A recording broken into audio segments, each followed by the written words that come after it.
এটি একটি অন্ধদের স্কুল। কেমন আছো বাচ্চারা? ভালো আছি, আপনি কেমন আছেন? আমিও ভালো আছি। কি হলো, তুমি কাঁদছো কেন? আঙ্কেল ওর নতুন হয়েছে, ও অন্ধ বলে ওর মা বাবাকে রেখে গিয়েছে। কাঁদিস নি, যারা হ্যান্ডিক্যাপ হয় তাদের আপন বলতে কেউ থাকে না। আমাকেও আমার মা বাবা এখানে রেখে গেছে। আমরা অন্ধ, মা বাবার কাছে সমাজের কাছে আমরা বোঝা, তাই আমাদের নিয়ে কোনো কাজ হবে না, আমাদেরকে এইভাবেই থাকতে হবে। আমাদেরকে তো উপরবেলায় বোঝা করে পাঠিয়েছে, যাতে আমরা সারা জীবন কষ্ট পাই।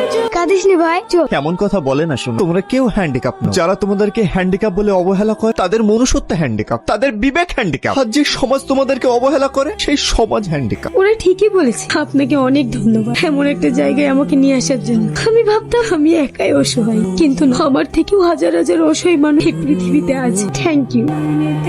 তুই আমার কাছ থেকে টনিকে কেড়ে নিবি? তুমি শুধু কাকি বলে আজ বেঁচে গেল। আজকের পর থেকে যদি তোমাদেরকে এর আশেপাশে দেখেছি, আমি সব সম্পর্ক ভুলে যাবো। আর তুমি এইসব পাগলামি করছো আমাকে পাওয়ার জন্য। তো আমি বলছি, আমি তোমাকে বিয়ে